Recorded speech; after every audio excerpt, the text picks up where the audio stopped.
Hi, and welcome to the X22 Report Spotlight. Today we have a returning guest, Paul. He is from the Sirius Report, that is SiriusReport.com. You can also check out his YouTube channel called The Sirius Report, and you should take a look at his site. He has very interesting articles. He breaks down what is going on geopolitically, what's going on in the economy, and he is very detailed and very specific in what is really going on, and you should really take a look at his site. I'll put all the links at the bottom of this video.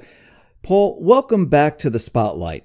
Good afternoon, Dave, and it's a real pleasure to be back on again. It's my pleasure to have you back on here. And last time we talked about the economy, the geopolitical events, and I wanted to start off today with Putin because he made this speech about their superior weapon systems, and he was out there telling the world that, he has missile systems that can fly anywhere, hit any target around the world. And I wanted to get your take on why he made this speech now. Why was it so important, and who was he speaking to? So why did he make this speech at this point in time? Wow. Well, this is, before anyone starts to listen, this is a big, huge section. So we'll try and not go too quick with it. I mean, I've spoken for a long time that there isn't any time date, or dates in terms of how things will happen. It's an event-driven scenario. Now, there are certain points within this event-driven scenario that are what I call major inflection points in the move towards this new paradigm, a multipolar world, and really the end of the Cabal Empire. Now, people who've known me and have obviously listened to previous X22 interviews, we've spoken for many years about how Russia's military technology is light years ahead of the US and its NATO partners. Now, a lot of people dismissed this as Russian propaganda and utter nonsense. And even when Russia began to sort of showcase this new technology in Syria, I think few recognized that perhaps there was mileage in the assertion that Russia did have advanced technologies that in reality the West could, logically only dream of. But I think when the US military took the threat to sink the entire US fleet in the South China Sea seriously, I think eyes began to be raised not only in Washington. So when Putin makes his speech to the lawmakers in Moscow, it was very much a calculated move, and not, as the West believed, was to galvanize a nation behind him just prior to the presidential elections, because frankly, it was a given he was going to win. And the fact he ended up winning by the largest majority I think he's had in all the elections that he's taken part in. So it was very much what I would term a strategic move on the chessboard of this event-driven scenario. And it was expected to result in kind of predictable and unpredictable actions via Washington, NATO partners, and also the Kabbalists and what I call their sycophantic sort of minions. I mean, we can go into North Korea in more detail later, but in a very broad sense, these are the kind of reactions that came as a result of Putin's speech. Well, firstly, North Korea's rapprochement towards South Korea, and Washington. It came at this time, and I think it's no coincidence. And maybe to some extent, it was one of the less expected triggers at this time. For sure, I think it was coming down the track. But I think the Putin address accelerated this development. And in the process, it's thrown this huge curveball in the direction of the cabal and the neocons in Washington. We can also maybe talk a bit later, see how we go for time. I think the timing of the Skripal poisoning in the UK is arguably not a coincidence either. I mean, just in a very broad sense, questions were asked about whether the nerve agent was even used, given there were reports from a medic who attended to Skripal and his daughter. There was no evidence of nerve agent on their face and body, and the medic didn't subsequently suffer any ill effects, which is reason enough to doubt the aspect of the official narrative. But let's not go into too much detail. However, you set aside the enormous flaws in the so-called investigation and the narrative peddled by the UK government. But what this whole affair has done is highlight deficiencies in the credibility of the UK government, and the media is now coming sharply into focus in the process. So there are kind of one of those situations when governments in the West go after the Russians and try to accuse them of things, it always blows up in their face. Yeah, and we're seeing that again. But what's also clear is there's desperation that's filling the corridors of Westminster, which is the Parliament, and Whitehall, which is kind of the real seat of power in the UK. And when the UK Defence Secretary came out and said Russia should go away and shut up, it was damning and telling. So I think the fear is now palpable, as is the desperation, because when Whitehall and Washington are now recognizing that Russia's this dominant global military power, and the UK and the US is now a sitting duck. And the irony, of course, is I think they thought the Skripal affair would backfire on Putin. It only galvanized and enhanced his support. And this toothless act of expelling diplomats, I think, is farcical and meaningless. But what is absolutely clear in all these actions is that, and it will have long-term and highly damaging consequences for the UK, both economically, given Russia's, what they call these so-called oligarchs have financially propped up London for many years, but it's going to damage US-Chinese relations in the process. Now, I think another consequential effect of this was these kind of suddenly where we saw certain key figures in the US administration leaving. I mean, the removal of Tillerson was one example. And for me, we've said it before, it was never a good move. It's kind of clear that his stance on the likes of Syria, Iran, and North Korea were conflicting with people inside the Trump administration. The only thing, the silver lining, is his strong relations with China and Russia remain intact, and he's afforded great respect. And I think in that regard, Tillerson will remain a key player, whether he was inside Washington or operating outside and on the periphery. Now, in terms of new personnel, there's been a lot of people concerned about the likes of Pompeo. Now, people who subscribe to our podcast know that back in October, I suggested that that Tillerson was going to be replaced and that Pompeo was the likely person to succeed him. Now, obviously, subsequently, that's come to pass. Now, the rationale with Pompeo is he's seen as someone who can seamlessly move into the position and is someone who Trump is in regular contact with on all manner of issues. I think the one difference is Pompeo's always been in Trump's inner circle and Tillerson, I think, arguably never was. Now, in terms of Pompeo's appointment, there are obvious concerns with regards to some of the public persona in the past over issues such as Iran and Syria. But we need to place this in the context of developments during his tenure as kind of director of the CIA. Because what I'm aware of is that US officials have been to Damascus to discuss security concerns with Syrian security chiefs, and Pompeo has established strong back channels with the security chiefs. And his stance on a number of matters have caused a lot of consternation amongst the ranks of the CIA. I mean, there are elements within Langley who believe that Pompeo moved way beyond what you would term acceptable boundaries between the CIA and the White House. And in fact, Pompeo was not towing the Langley line, whereby, it became sort of apparent that he was distancing himself from officials and policy matters inside the agency. So this is very contradictory to most people's perspective of Pompeo. And one of the greatest examples was when Pompeo stated publicly that the US intelligence had determined that Moscow's intervention didn't impact the outcome of the election. This was a telling departure from the official narrative. There are also allegations about a lack of cooperation with the CIA that caused roadblocks in the Mueller investigation, which we don't need to go into any detail about that. And Pompeo hit back at critics who raised concerns about, meetings between the US and the Russian intelligence officials, whereby Russian Foreign Intelligence Service chiefs actually held talks with US counterparts on US soil. This is the reality of what happens in the world. Ignore all the rhetoric out there that, both nations are gunning for each other and World War III is about to happen. These kind of conversations happen regularly, and it's why we all go to bed in the evening, wake up in the evening, and the world seemingly hasn't really changed. So in Pompeo's case, it's anything but an open and shut case that he's going to adopt this more aggressive and hardline stance towards the likes of Iran.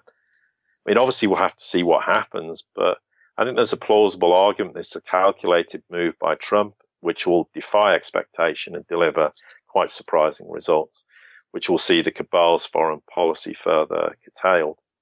Now, obviously, there's Pompeo's successor, Gina Haspel. There's a lot of concern about that, but she's been in the CIA for over 30 years. People will argue she's been involved in controversial policies.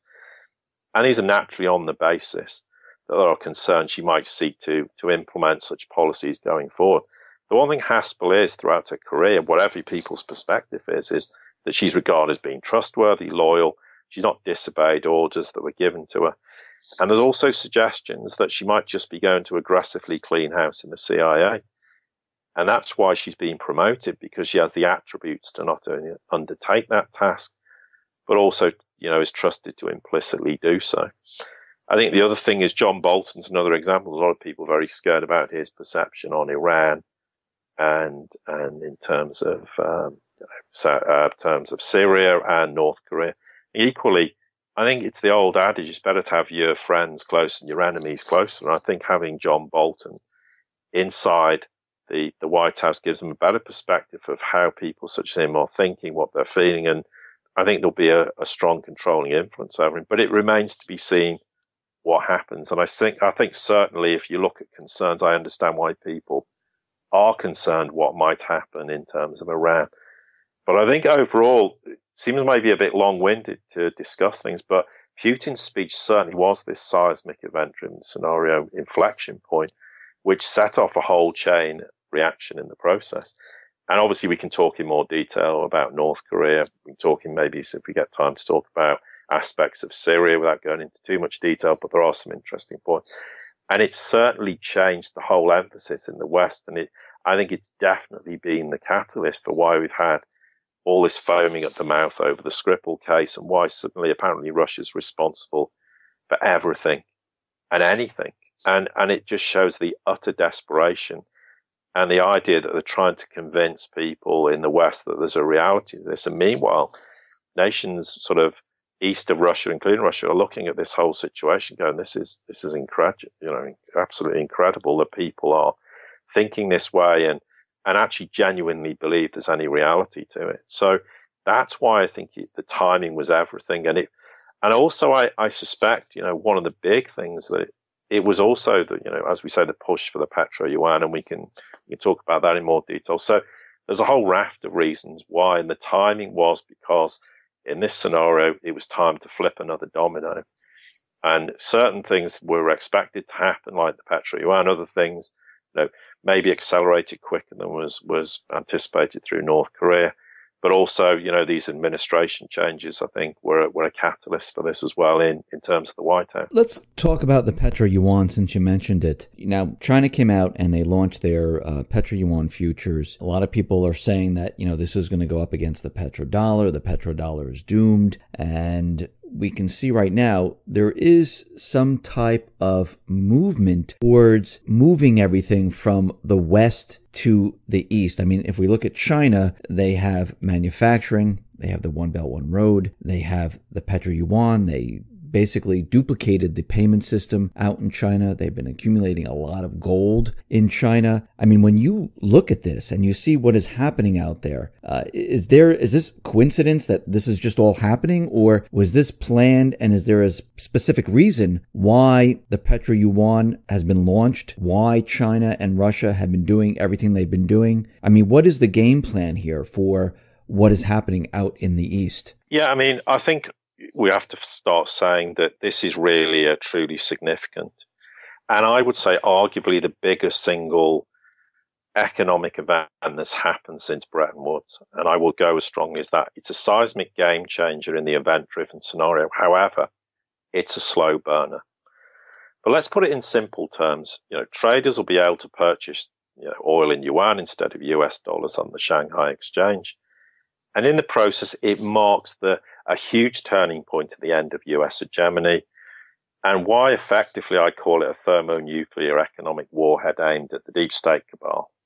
But in order to understand the magnitude of the adoption of the petro yuan, we need to understand why it's significant. Now, the oil market is by far the biggest market in the world with total sales. I think it's around $1.8 trillion per year. And to put this in comparison, the second biggest global market is gold, which is around $200 billion a year. And of course, what do we need to factor into our understanding is that China is already the world's largest importer of oil.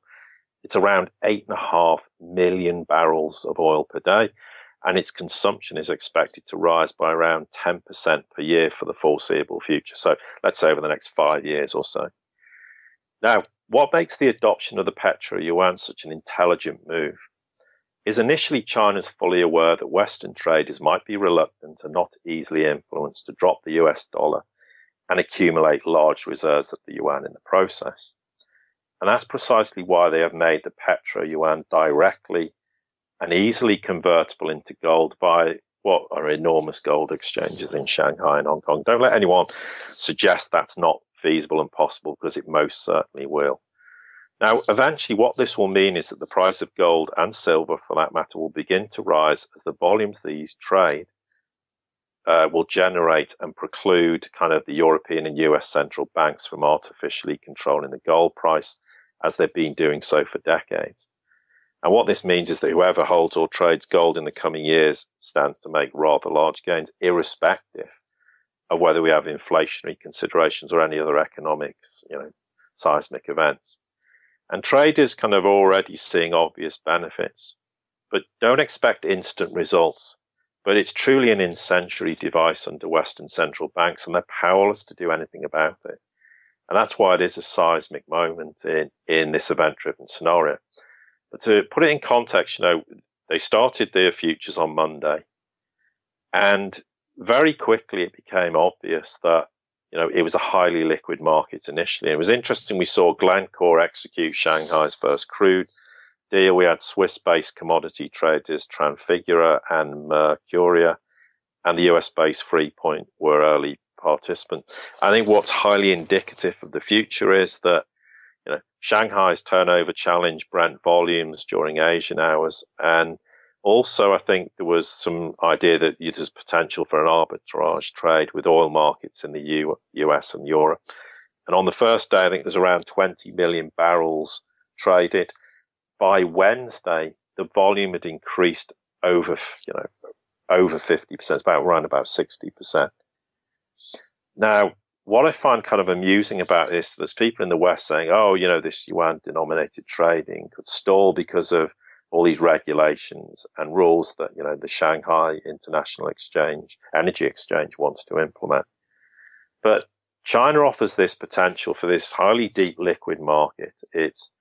And also it's going to be buoyed by interest from retail investors, because in China they support vast commodities derivatives markets, from everything to iron ore, from wheat, coffee, everything. And this is predominant in Shanghai and places like that. But what it also recognizes is that yuan-denominated contracts are going to help China's efforts to internationalize the nation's currency. At some point, you're going to have oil majors, like PetroChina and Sinopec, and they're going to provide significant amounts of liquidity in the long term. And also, quite tellingly, is Unipec, who's a trading arm of Sinopec. They signed a deal with an unnamed Western oil major to buy Middle Eastern crude priced against the Shanghai futures contract. And that is pretty significant in the first week, and I expect we'll see many more such oil majors signing similar contracts. And so some big advantage for international traders, because Beijing wants to waive income tax for overseas investors trading, obviously, yuan-denominated crude oil futures. Their foreign brokers are going to be exempt from paying income tax on commissions they earn from dealing in the futures contracts. And it's an intelligent move which ultimately will suck money and trade out of Brent and the WTI markets into China in return for yuan, which is convertible into gold. Now, the question obviously in that regard is, what does this ultimately mean in the long term? Well, if the petro-yuan basically usurps the petrodollar, oil importing nations no longer need dollars. The demand for dollars and treasuries is going to fall off a cliff edge. The US dollar declines, so you get a dollar crisis. You're going to get higher inflation. Interest rates are going to increase, and you're going to have a sovereign private debt crisis in this sort of cyclical approach. So it is hugely seismic, but people shouldn't expect it to happen overnight. But it will be a slow burner, but it's another huge dagger to the heart of the petrodollar and ultimately the death of fiat currencies. And there are some sort of interesting sidelines to this, which ultimately the question is, okay, at what point does Saudi Arabia officially join the petro-yuan and ditch the petrodollar? Now, only very recent we've seen Moscow and Riyadh, backed by OPEC, and they're negotiating a deal to allow them to have long-term control of oil prices. And that when I talk long-term, they're talking about managing oil markets for the next 20 years. Now, they've got some agreement in a broad sense, but not sort of drilled down to the detail. And in a sense, getting an agreement in one sense means Russia almost becomes a de facto member of OPEC. Now, of course, if we flash back to around December 2016, OPEC and Russia and other major oil producers curb production by around 2 million barrels per day for 6 months, and that's kind of buoyed the price. So the question is, why are Moscow and Riyadh doing this? Does this all tie in with the petro-yuan ultimately? Yes, I think it very much will do. Then we have to factor in the participation of the Aramco IPO. Certainly China will be, possibly Russia to some extent. So there's all these sweeteners that effectively are going to encourage and entice Saudi Arabia to join the petro-yuan. And the question is, will other Middle Eastern nations do so, and eventually will the world adopt it? Well, the argument is eventually, of course, yes, they will. How long does this take before it becomes a significant problem? It depends on the uptake. I mean, if the volume increases 50% every few days, eventually, of course, that's not going to happen. And then we see, Western or major oil producers joining the petro-yuan and nations in the process like Saudi Arabia. Of course, eventually this headwind becomes so strong that what I said, in terms of what happens to the petro-yuan usurps the petrodollar becomes a reality. But it's a hugely defining moment. And for me, it is the biggest single economic event that's happened in the last 75 years, even more so than taking, the US off the gold standard. I mean, ultimately, of course, at some point, there is the return of gold-backed currencies in the process for sure, but we haven't reached that point yet. We have to deal with this as it happens, in the sequence it happens. But for me, it's hugely telling, and we just have to watch what unfolds on a daily, weekly, monthly basis. But people shouldn't get overexcited too quickly. Like there's been a lot of people suggesting, oh, well, the 26th of March was the death of the petrodollar. Well, ultimately, yes, but in the short, medium term, no. And China doesn't expect that to happen. And in many senses, doesn't want it. It's got to be a slow growth process. And China's argument always is, if you want to trade in the petro-yuan, you're welcome to do so. We have the added advantage of backing it with gold if you're unhappy about holding yuan in the process. The choice is yours. And I think increasingly nations will rotate to that, and eventually you will see the petro-dollar usurp. And when I said the total sales of around $1.8 trillion per year, that puts it in context why this is such a seismic move when, if the petrodollar is usurped in the process. Now, one of my questions I have, and maybe you don't know the answer, maybe you do know the answer, is the central bank controlling what is happening in China? I mean, if we move eventually to the petro-yuan and, countries start to use the petro-yuan, is this still a private Western central bank controlled system? No, absolutely not. We have to make this clear. There's a lot of concern that, it's just the cabal moving operations to the east from the west. Absolutely not. It's the death of the cabal in totality. It's the end of that central bank influence. And there's a lot of, just maybe digressing slightly off the point, but there's a lot of concern, regarding that all these banks are Rothschild controlled, and so are the Russians. Well, if you look at what the Russian central bank has done to stimulate the Russian economy, which we're not going to go into in detail today, and look at the seismic changes that have happened in the last 15 or more years, it's clearly indicative the central bank is working to the benefit of the Russian economy and the Russian citizen.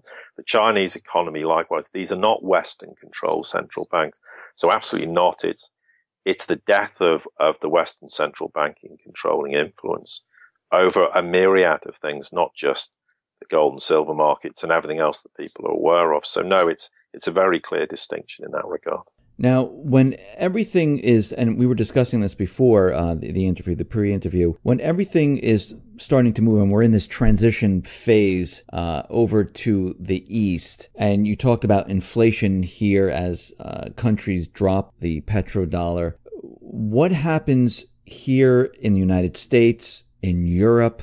what are people going to feel? What's going to happen to the economy? What happens? I mean, is it like a light switch where, one day you wake up and everything is crashed and everything's done with? Or is it a different type of scenario? Well, I think it may be it's kind of one of those things. We're already in that process, and maybe there's certain things we can talk about in terms of I generally focus on the US economy because everything else is kind of a microcosm of that. But I think in very simple terms, let's look at some of the realities. And apologies for people who are already aware of this, but I always cater for the fact that we don't know who's listening. But if we look, a country logically is said to have a trade surplus if its exports exceed its imports, and a trade deficit if it's vice versa. Positive net sales generally contribute to a current account surplus, and negative net sales abroad generally contribute to a current account deficit. Now, the US projected twin deficits will be the largest outside of a recession, namely the current account deficit and the fiscal deficit. And in the last two recessions, the US deficit rose by about 5 to 8% of GDP, meaning if the US has a recession in the literal sense, even though really from my perspective, it hasn't been out of a recession for the last 10 years. But if it happens within the next 3 years, the US deficit is likely to be around 15% of GDP. Now, what does this mean in simple terms? The US would require finding buyers of around $3 trillion of US treasuries per year. Now, given nations are dumping dollars en masse, who's going to buy them and at what rate? So why we're in the middle of this is look at the US debt. It's risen to over 21 trillion.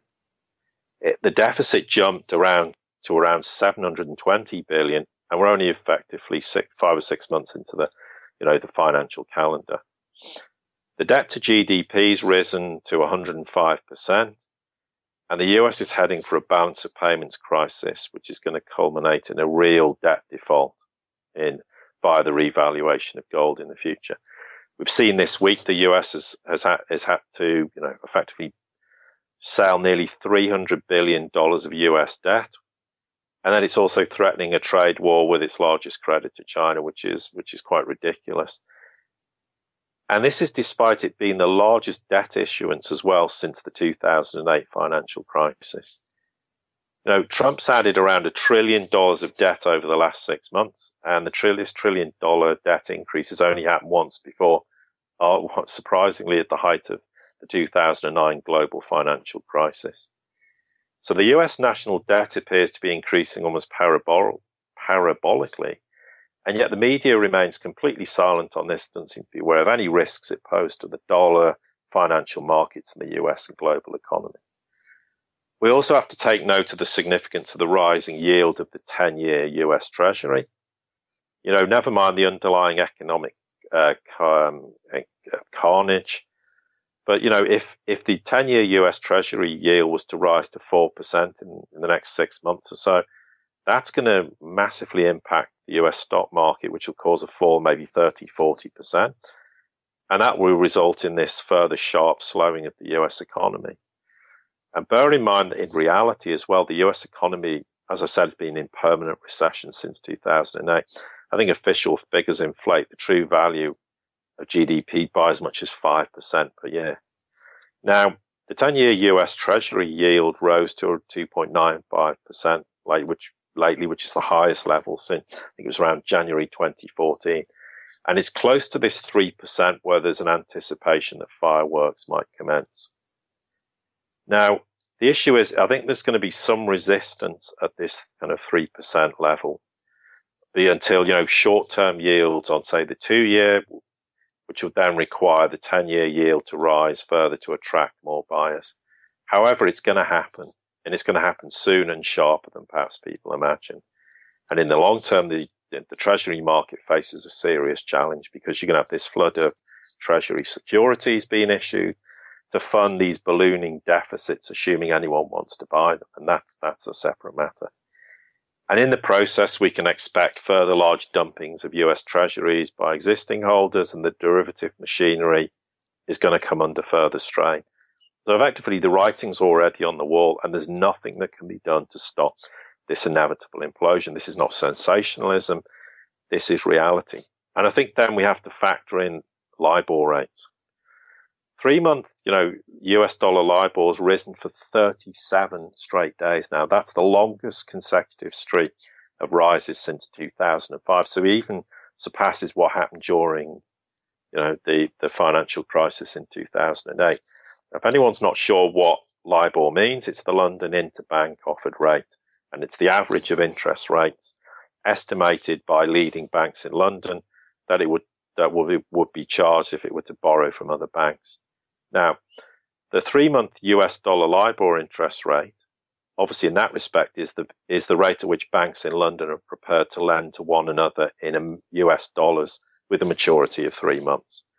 Now, we've seen current interest rates even from the 8th of March, it was about 2.07%. It's now 2.31% in the space of 3 weeks.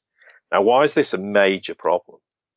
Well, at the end of the day, there are about $350 trillion of financial products and loans tied to LIBOR. So, for example, leverage loans or interest rate swaps or mortgages.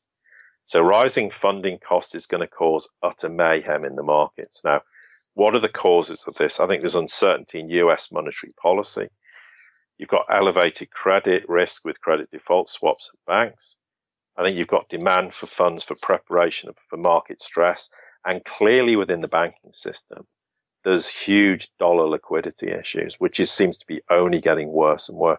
So when we talk about what's going to be the impact, we're already in the midst of this impact. We're already seeing this kind of meltdown in economic reality as opposed to the economic illusion. And we could talk about aspects and drill down into the US housing market. And we don't need to cover that today because it would take too long. And I think it detracts from other points we can discuss. But what we've just highlighted is indicative of the reality. So we're already in the midst of this. The fact that we have a financial reset and we have the end of the petrodollar, it would just merely be a tipping point. The question will be, okay, is the US economy and the US banks in the process going to collapse before this much vaunted reset happens? Well, that's entirely possible. So how do the Chinese react to that? That's a question for Beijing and not something we have any clear answer or definitive viewpoint on because we don't know. But we're certainly in the midst of an economic meltdown. And from my perspective, with regard to the US banks and also Western banks, the liquidity issue and their current health or lack of it is worse than at the height of the 2008 crisis. And the question is, people say, well, where did all these missing 20 trillion, 30 trillion, whatever dollars go missing? They've been used to pump the banking system since 2008. And that has cost tens of trillions of dollars. So, yeah, there's black ops and budgets used for all manner of things from money that was squirreled away. The question from my perspective is, when does this sort of cash cow of money run out to prop up these failing banks and failing economic system? I think we might be closer than we think to that. When that money's gone, when there's nothing to prop anything up anymore, because people think, oh, well, they can just keep printing tens of trillions of dollars. Well, yes, they can. But the point that is all it's going to do is create hyperinflation. And at some point, the other question that needs to be asked is, when does all this money that's being pumped into the system go out of Wall Street and into Main Street, which causes hyperinflation in the process? So we're very much down the track in that regard. And I think it's worth focusing on the major economic sort of inflection points and what's going on, because that gives us a clear indication of how the capitalist Western financial system is teetering on the edge. And why, in that respect, whilst the petro-yuan and the adoption of the petro-yuan as opposed to the petrodollar is highly interesting and highly significant in the de-dollarization process, what's actually happening inside, the financial system that is actually facilitating the death of the dollar. And one other interesting point is we've seen only recently is central banks, not from the Federal Reserve, but Western central banks have shifted $500 billion out of dollars into the euro. Now, I'm not suggesting that I think the euro is a great strong currency. I think that's a separate discussion for another time, perhaps. But it's indicative that central banks are starting to get nervous about the relative merits of holding dollars. I think that's a clear indication that things are cratering. So it's a kind of this huge sort of storm of concurrent events that's all leading to the death and destruction of the dollar in the process. So while all this is going on, I mean, we have Trump pushing tariffs with China. You see it all over the corporate media about trade wars, and he's setting up bilateral trades with many different countries. Is he looking to, fix the economy, with what we have now, or is he doing something completely different? I mean, what is your take on why he's doing this right now? Well, there's a couple of schools of thought that says, well, there's some method in the madness of these trade tariffs, and then there's the other school of thought that says this is highly unwise and quite a reckless perspective. And until I see to the contrary, for me, it's a bit of a reckless move because, what I think was interesting is there's all this been toing and froing, and China have expressed concerns, and Trump carries on and has talked about putting $60 billion into the melting pot with regards to putting tariffs on Chinese products. But I think China sent a clear signal to Trump that the imposition of trade tariffs is wholly unacceptable. And one of the reasons was there was a filing in terms of Blackstone. Now, that's an investment firm that's founded by Steven Schwarzman, who happens to be an associate of Trump. And the Chinese sovereign wealth fund sold its entire near 10% stake in the company. Now, there are people saying that suggests this sale's been in the making for a period of time. Arguably, maybe that's true. And it was merely a move by Beijing to invest in its own domestic markets or shift, that stake of money somewhere else. But whatever the reality of the Trump administration's concerns, the problem is, I think when you have a blockade of legitimate investment, it's only going to further isolate the US on the world stage. Foreign investors are going to seeking to utilize US treasuries to pay for acquisitions will be blocked, and eventually they'll be limited on bond redemptions. And I think even the US staunchest allies will lose patience and begin to isolate the US in the process. Now, there are some significant developments because it depends what action China decides to take. But one development is in terms of soybean. Now, in terms of soybeans, I think there's around 300,000 farmers across 30 states in the US. Now, a trade war could seriously undermine this industry. And put it quite simply, it can put around $27 billion of trade with China at a serious risk. Now, there is a feeling that China could retaliate by targeting the US soybean industry. It exports, I think, around 65 million tons in 2017. And soybeans contribute more to agricultural exports than any other project. Now, the question, therefore, is, that's bad enough. But there are fears that even if China said, we'll waiver putting tariffs on soybeans, but in 2017, the US has been overtaken by Brazil as China's biggest source of soybean exports. And of course, that's given rise to fears. China may seek to export more from Brazil at the expense of to import more from Brazil at the expense of the US itself. And if action was taken against US soybean producers, other major producers such as India and Argentina are going to be ready to take up the slack in the process.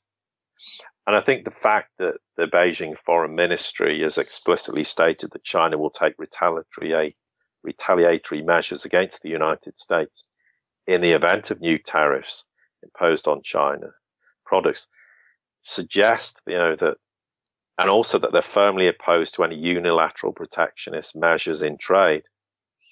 It's obviously going to harm US interests, and China will take necessary measures to protect its own interests. And what is increasingly likely is China will simply not tolerate such measures, and it's going to play a strong economic hand.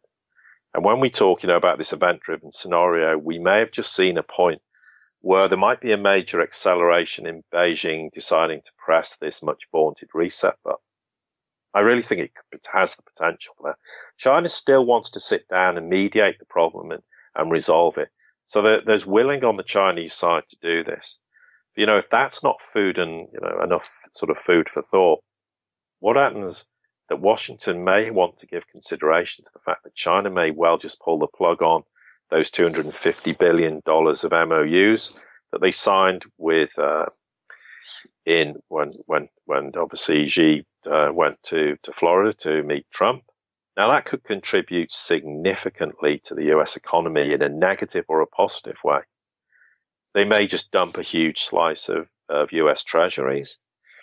And what's ironic is the very businesses that might have benefited from this proposed $250 billion of trade deals could also be the very same businesses which are hit indirectly by Trump's trade tariffs. Now, it's too early to say, I think, at this point exactly, but the gamble Trump is taking, I don't think is looking like a prudent decision. But we need to see how everything unfolds. And people may say, well, actually, at the end of the day, China really doesn't care about the trade tariff. And I think China would quite happily try to readdress some of the imbalance in that trade deficit. But I think waging war with your biggest creditor is never a wise move. And frankly, I think there are better, more intelligent ways to sit down with the Chinese and say, look, we have problems.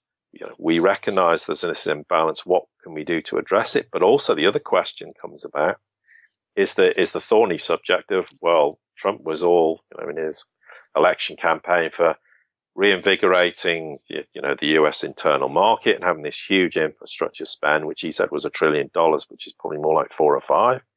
Who's going to pay for this? Well, you might want to keep the Chinese on side because they might be a way of actually paying for this huge redevelopment and reindustrialization. And, you'd want to keep China on side because I think it's great to get Chinese businesses to work inside the US economy and to, buy up businesses, develop businesses and stimulate the manufacturing base that the US desperately needs. Bearing in mind, if the US has a devalued dollar because it quite simply doesn't have any gold to back its currency, then it desperately needs a strong internal market. Otherwise, hyperinflation is going to be a major problem if it's still dependent hugely on exports. So for me, this is a massive problem. And I'm not sure anyone's really thinking through this to the end, to the, the sort of bitter end of what it would, the consequences of it. But some may argue, well, equally, it doesn't matter because the dollar's going to die. The US economy is going to go into meltdown. In a way, this will usurp and destroy the cabal's economic and financial base. And that is really the be and end all of this. So really, does it matter in the long run? Now, that is an argument but from my perspective, it will be far better to try and put some measures in place which helps the US mitigate this hugely bumpy ride. That's being diplomatic in the foreseeable future rather than just going, well, it doesn't matter, let's have scorched earth and worry about the consequences later. So it is a calculated gamble. Maybe it'll work for Trump, maybe it won't, but from my perspective, I don't think it's a great idea. And I'm already sensing that some people inside the US administration going, do you know what, maybe we need to back off from this. Maybe this is not a great idea. Because, if we put tariffs on Chinese products, what's it going to do to the internal US market? It's just going to cause the cost of living to rise proportionately based on these tariffs. So who's going to be hit in the end? The average US citizen. So what's it going to do to the US economy? It's going to damage it in the process. That's in very simple terms. So we'll see what unfolds, but I really don't, on face value, a trade war with any nation is never a great idea. No one wins. But when you do it with your biggest creditor, and China has all the economic weapons to throw back at the US if it so chooses to do so, is a hugely unwise move. Now, I wanted to switch gears. I wanted to go out to North Korea and talk about what is happening out there. We know that Kim Jong-un went up to China to meet with Xi. Trump is saying that, everything, I guess, went well with those talks. And, what we're seeing in North Korea is they're getting prepared for some type of peace summit. Now, what happened out in North Korea? I mean, 1 minute the corporate media was telling us that we were going to war, that North Korea was going to fire a nuclear weapon at the United States, and the next minute Trump comes out and says we're headed towards peace. We've spoke to representatives and it looks like things are being ironed out. What is your take on what is happening out in North Korea? Right, there's a huge there's another one of those big sections to discuss and how we have to take a kind of a few steps back. I think the first thing, as I said earlier, this was one of those sort of catalytic events as a result of Putin's speech to lawmakers regarding Russia's military superiority. But if we take a step back, there was this strong desire from the US in the face of this perceived aggression of North Korea about implementing sanctions. But the reality is it didn't fool anyone. Large parts of the world saw this as an act of a desperation by the US, whose presence on the foreign world stage is, I'm sorry to say this, people may not like this, but it's becoming more and more irrelevant. China was now regarded as the major player, and that's restricted the US's ability to apply real pressure. Washington actually had to also water down sanctions, and that was bad enough. But as I've said previously, China and Russia made it abundantly clear some time ago to Washington that any attempt at launching preemptive strikes on Pyongyang would be met with this devastating military response, and also likely an economic response, which the latter is obviously in the case of China. So it meant they had to back off, which obviously infuriated elements within the US administration, the US military to a lesser extent, and most certainly the Kabbalists or deep state inside Washington. Now, we heard Nikki Haley state at the UN that the US would act alone if Kim Jong-un's regime didn't stop testing missiles and bombs. Well, China responded very publicly, stating they would never allow conflict or a war on the peninsula, which affirms exactly what we understood some time ago was the private line between Beijing and Washington. Now, I think on the very first interview we did, Dave, on X22, we talked about why war would never happen. And subsequently, everything we said back then has come to fruition. So China's in no mood to tolerate any US unilateral aggression, and they will respond in kind. That course of action takes place, as will Russia. Now, the thing is, one thing with China is they don't respond well to threats or intimidation by anyone, but especially not the US. And, so the argument is if there was any sort of aggression with regards to North Korea, China can once again deliver the knockout punch to the US dollar in the process. But I think it's perhaps the clearer, most damning example of how the cabal are impaling themselves on their own sword in the process, because they started off with this high octane rhetoric of wanting to go to war, and it was never on the cards from my perspective. We laid this out previously, and it's proved, as we said, to be the case. Now, let's fast forward to where we are now. We witnessed this huge seismic shift in North and South Korea relations.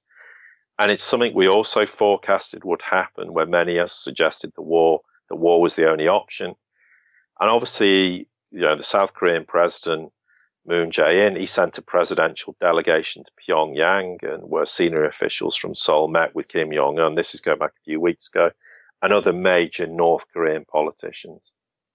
Now, Kim Jong-un confirmed what we've said all along, that he wants to stand firm to advance North-South relations and write a new history of national reunification by all efforts that was possible.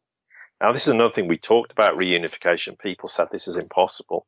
It'll never happen. Well, it is going to happen. When is it going to happen? I can't say, but if I was a betting man, I would say in the next year or two, we'll see huge strides forward in that regard.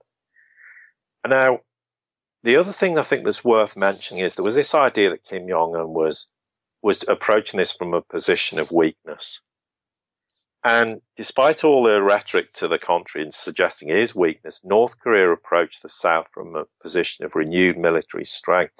And the irony is, and perhaps this will shock people, despite sanctions, North Korea has a rapidly growing economy in which standards of living are rising. That is reality. It may shock people. Many people may not want to believe that, but it's true.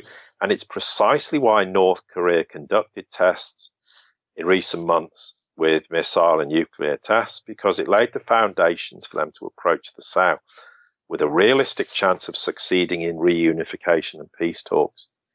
And it also proves that nations are now resourceful and capable of bypassing US-led sanctions. And this is something Washington likes to keep implementing, but they just can't wrap their head around the fact that it's not reality anymore, that it doesn't work. And people may find it surprising, but North Koreans are largely very loyal to the political system, whatever reservations we might have ourselves. And I think what's most telling is that the rapprochement between the North and South Korea was actually at the instigation of Pyongyang, and it had absolutely nothing to do with Washington exerting any influence. You know, the decision by Pyongyang to extend this kind of olive branch to the south was, in essence, as we said, largely taken independently, but there were lengthy discussions with both the Chinese and the Russians in that regard. Now, the question is, what's the makeup of this reunification? Well, that remains to be seen. I think it's possible that Korea will exist as a country which has maybe one legal international representative, maybe one foreign policy, one trade policy, perhaps with differing political systems initially, but there's going to be this huge desire to distribute national wealth according to the needs of the various regions of the reunified country, and arguably the northern regions were going to need more economic assistance than the south. The problem is the stumbling blocks to overcome, and ultimately it will lead to the removal of US military bases and their presence in South Korea. It has to happen after all. In a unified Korea, technically you'd see US weapons next door to China, and that's not going to happen in any way, shape or form. So what does exactly Washington do now in light of these developments? Because I don't think either the North or the South is going to let the US intervene in what I call this tectonic shift in relations. Now, to some extent, relations between Washington and Seoul have become strained, not in least because South Korea, ironically, is upset with these trade disputes with the trade administration with regards to tariffs. Another example of why putting trade tariffs in place is not a great idea.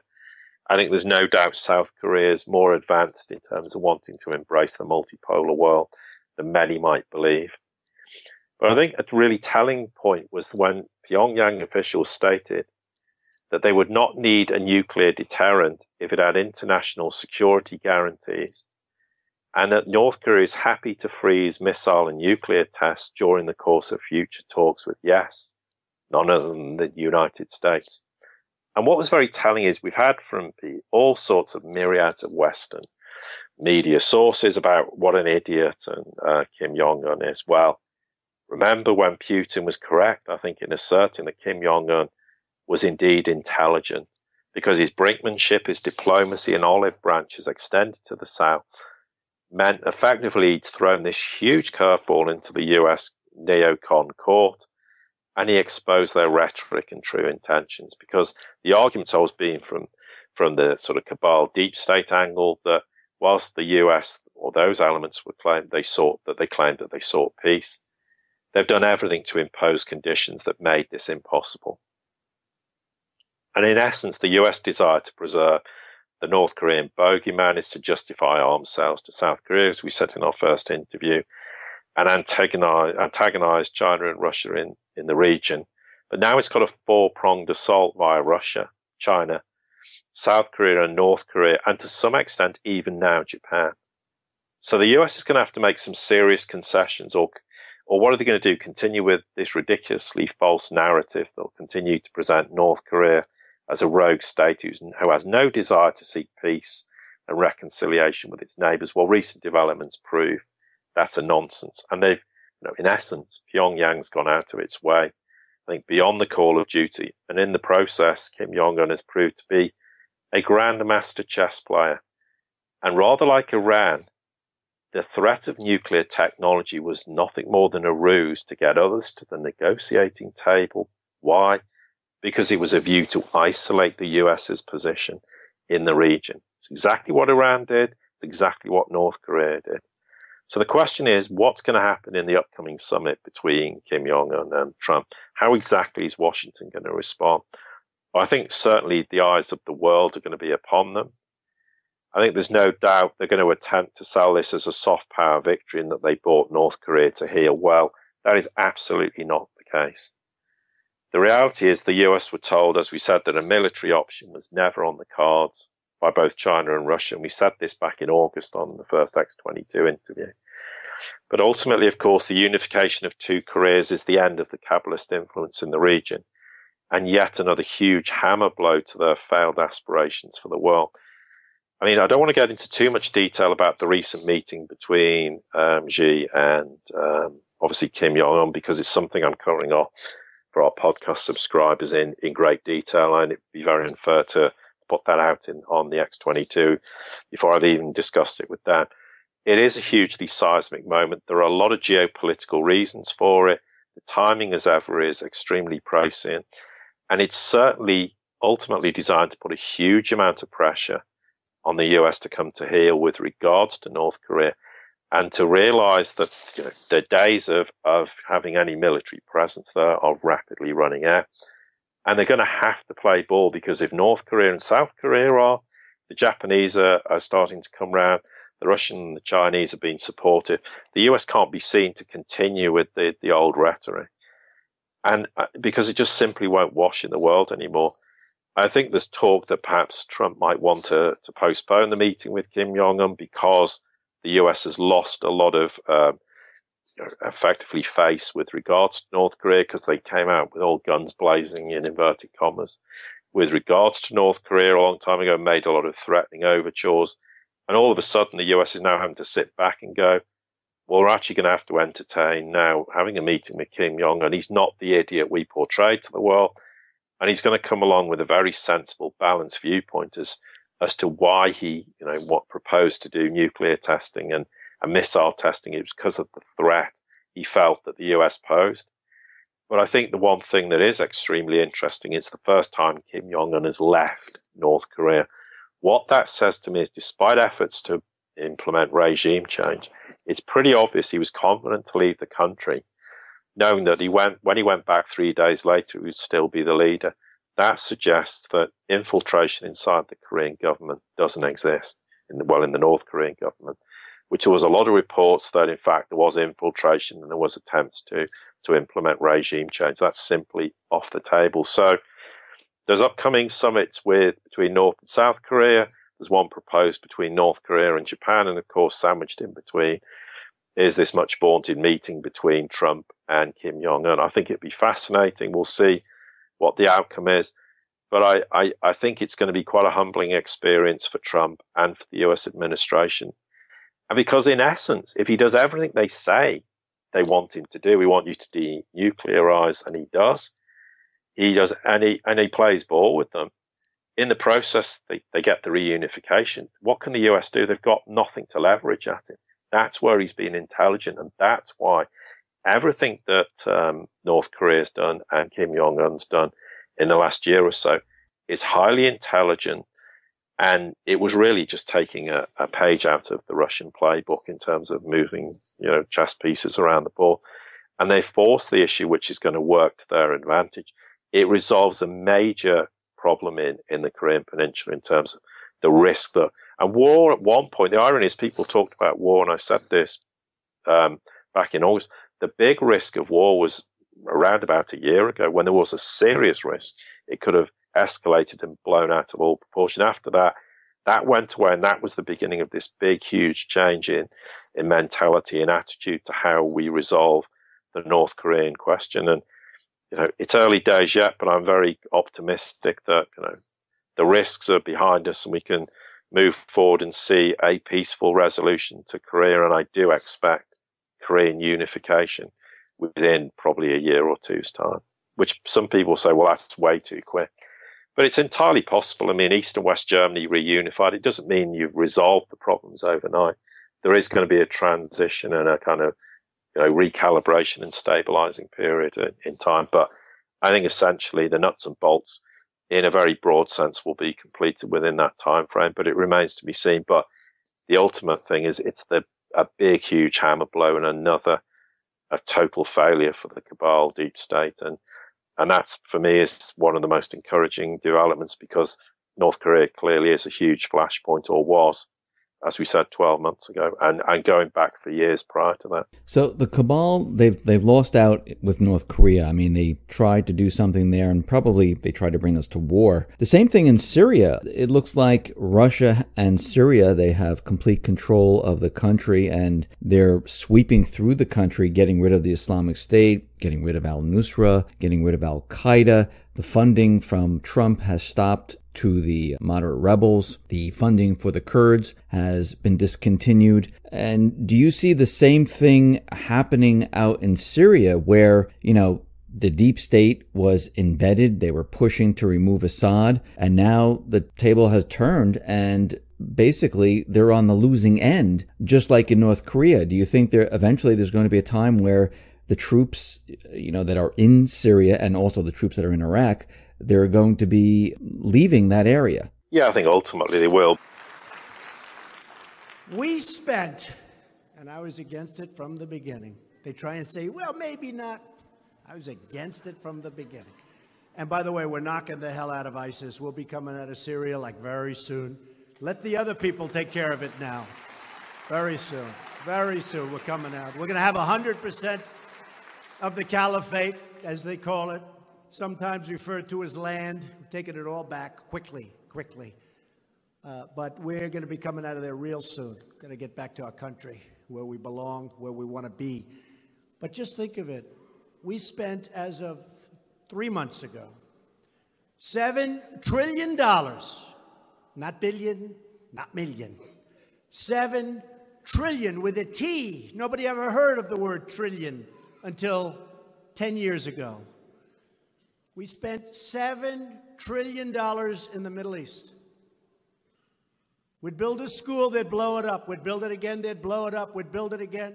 I think recently we saw a clear attempt, and I think this came out as a backdrop to the whole Putin episode about the military superiority of Russia, where clearly there was an attempt to create a huge chemical weapons attack, probably in East Ghouta in Syria. And that's why we saw this massive escalation and an attempt by the Syrians and the Russians to remove the militants and the so-called rebels out of East Ghouta. And unfortunately, the US were thwarting at every end and turn to prevent that. But the Syrians and the Russians prevailed. What did they find in the process? Massive quantities of chemical weapons materials. There is no doubt that there was an intention to create a chemical false flag attack, which the Russian and Syrian intelligence got wind of. They prevented it. Why would it have happened? It was to try and implicate Assad once again, as though Assad, who effectively controls 98% of Syrian territory, all the important towns and villages are now under his control. He's got all the support of the Syrian people, but no, he just wants to go and launch a chemical attack. Well, it's absolute nonsense. But the reason is it was for the US to justify attacking Assad forces. And of course, what did the Russians say to the Americans? Look, we've reached a point now. We have military superiority. And as far as we're concerned, our forces are embedded inside the Syrian Assad forces, which they have been ever since Russia went in. Russia actually coordinates all the military operations from Moscow, which is probably something people aren't aware of, but that's reality. And they said to the Americans, fine, here's the deal. If you attack the Assad forces, as far as we're concerned, you are attacking us as well.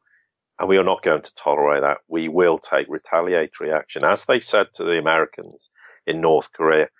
And the Americans backed off. East Ghouta has nearly been liberated. And I think, it was an important key strategic city where they tried to implement another attempt to frame Assad and then launch preemptive strike and try and start a war again. It hasn't worked for them. I think it's probably the last futile attempt. I think attempts inside northern Syria have largely failed. The Turkish are now in ascendancy. I think at some point there's going to be some negotiated settlement with the Turks and the Syrians with regards to what happened. So yeah, it's a law of diminishing influence for the US in terms of whatever their motivation was, which initially was to remove Assad. I think they realized that was never going to happen. So then it was, well, okay, maybe we can carve an enclave through northern Syria, which would take us all the way to Lebanon in the east and the Mediterranean Sea, hence why there was that attempt to destabilize Lebanon, which also failed. And in the process actually strengthened Hezbollah inside the Lebanese parliament and unified the Lebanese parliament, stopped the civil war. So all these events that they've tried to instigate these changes have failed. And now the prospect of creating this enclave have diminished to virtually nothing. So what does that leave the US with? What are they exactly defending anymore? Who are they backing? And what is the point of this? Well, largely it's become and irrelevant. So yes, at some point, the US will withdraw troops from Iraq and Syria. I don't know when it's going to happen, and at this point, nobody really knows, but it's a reality. But it's going to be a very humiliating withdrawal, because simply it's an admission of complete failure in terms of foreign policy. And everybody knows what the US intent was, to remove Assad from power, and it's failed. And the fact is that at some point there's going to be all the repercussions to it, to do with who was arming, the rebels, who was in fact ultimately arming Daesh, and there's all sorts of reports that suggest that the US was assisting Daesh operatives getting out of hot spots inside Syria when the Syrian armed forces were in the ascendancy. There's also questions as to who exactly the US was and NATO partners were arming in the process. I think this will all come out in the wash in the end, because Russian intelligence has that information. People always underestimate the Russians. Their intelligence is probably arguably second to no one in the world. And they pretty much know everything that's happening everywhere all at the same time. The one thing that surprises people is they don't always play their hand. They're very clever at saying, we'll use this as leverage. There's plenty of things they know inside Syria which they've used as leverage, which ultimately has assisted Assad in the process. And why play your hand? Because once you've played your hand, you've got nothing left to give. And therefore, all the leverage and advantage that offers is gone.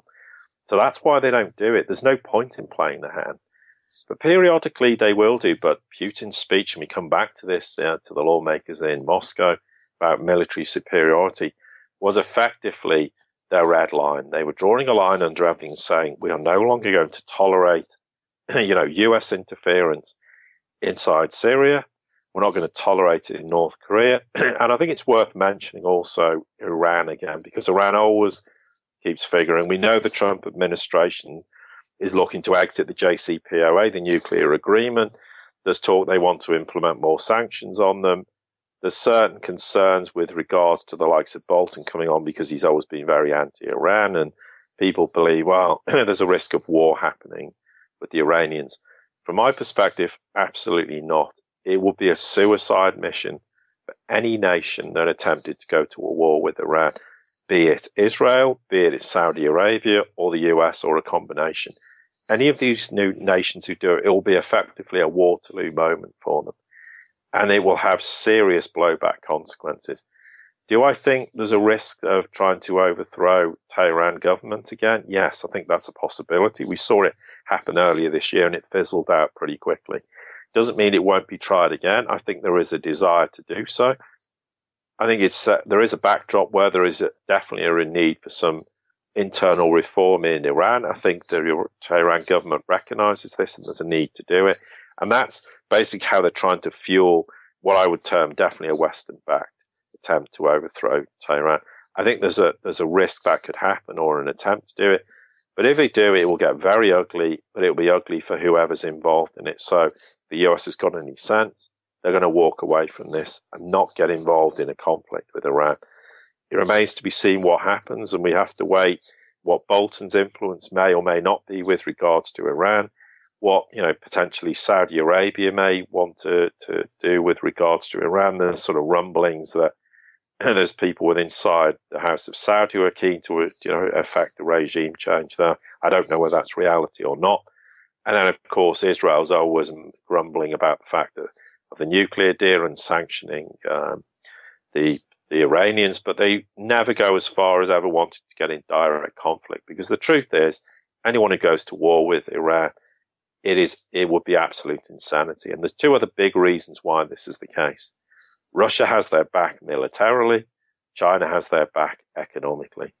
And at the moment, the last thing you want to do is start meddling with the Russians and the Chinese in that regard. So since the cabal, the deep state, their backs are against the wall, they're losing in North Korea, Syria, Iran, they might try something there. I mean, do you see anything else that they might attempt to do? I mean, we had the Parkland event here in the United States to distract, and that was in the news cycle. Do you see them doing something much larger where it would be one gigantic distraction? Yeah, I mean, well, I think the gun control issues is an interesting thing, because look, I mean, I'm from the UK. Clearly, we don't possess guns, and we haven't had the right to bear arms for a long time. So it's a very different perspective. What I would say, and this is my personal opinion, I don't have problems with people with owning guns. I think during times of peace, in relatively, it's not an issue. The only concern I would have in terms of gun ownership is if suddenly we have societal breakdown, then that becomes a problem. But I think the one thing, if there is a cabal desire with regards to gun control, they know full well gun control is never going to happen in the US. What are you going to do? Decide to suddenly remove 100? I don't know how many hundreds of millions of firearms that the American population own.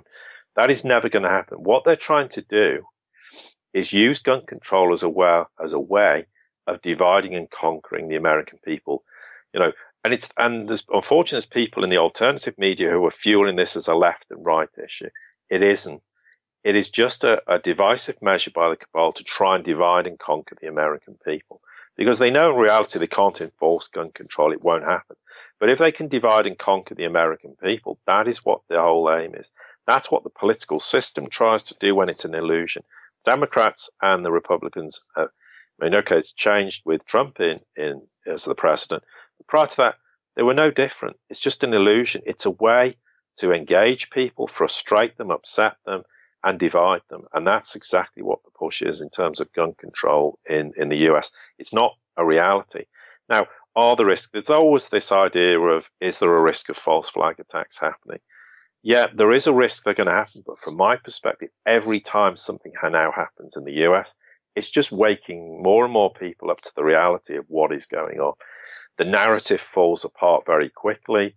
It's like, we've got time today to talk about the Skripal case in the UK. They contradict themselves. They get these key players in place that contradict themselves. And in the end, all it's doing is making people in nations go, hang on, I'm not buying this narrative anymore. It's breaking down. It doesn't make sense. And it becomes a bit of a 5-day wonder. And I think, there might be some demonstrations against, gun ownership. But I think rather like always happens, eventually it dies a death and it goes quiet. But it's all part of an attempt and a divisive measure to divide and conquer nations. That is all it's to do with. It's not. That's the end goal. Why? Because the cabal know they're finished. What's the only thing they can do in retreat? It's what they always do. They just want to wreck every nation or wreck anything they can in the process, so they can divide and conquer the American people and destroy the US in that regard. Then, to some capacity, that's precisely what they'll do. In a broader sense, I think increasingly we're seeing less and less chance of false flag events. We've just explained what happened in Syria. I think there was a push certainly a few months ago, and I think we covered this off previously, where there was an attempt to frame Iran for some event in the Middle East. That also failed because intelligence prevented it. I think the MO is very restricted with the cabal. They're very much what's called a one-trick ponies. They never are very capable of being very incisive or intuitive or inventive in terms of what they do. It's always the same process, and they're getting found out, and increasingly it's getting harder and harder for them to implement these kind of false flag events, which has any substance or teeth anymore. I wouldn't rule it out definitively, but I see it less of a problem now than even when we spoke in January. I think from the US perspective, the alternative media needs to stop framing everything in terms of the Democrats and the Republicans, stop, framing everything in terms of Trump and losing the reality that this is all just trying to be divisive. It's designed to just divide and conquer American people on any grounds they can. Don't fall for this narrative. Don't get sucked into this, because it's doing is giving them more ammunition to throw at the American people. And it's the same anyway. We have the same political system in the UK designed to do exactly the same. It serves no purpose for the average American people. Nothing changes in the political system and never has, as it doesn't happen in the UK. So I think that's the important thing. And I wish people in the alternative media would do less of this and actually say, okay, what's the reality? What are they really trying to push here? Can they affect the kind of change they think or they try to convey to people they can? No. What is the real reality? And try and galvanize the people in the process and make them realize that is the real motivation. And it always has been.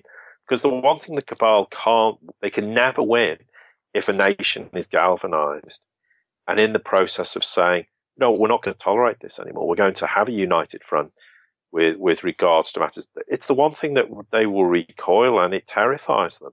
So that's why they will do everything to push these agendas, because, it's the old adage, united we stand, divided we fall. And that's precisely what they've done historically in nations for longer than I think any of us care to remember. Paul, thank you very much for being on the X22 Report Spotlight. Once again, how can people see your work? How can people see your podcast? Well, first off, thanks very much. It's a real pleasure as ever to be on, and we look forward to coming on in the future. In terms of, obviously, we have the website, which is thesiriusreport.com. That's SIRIUS.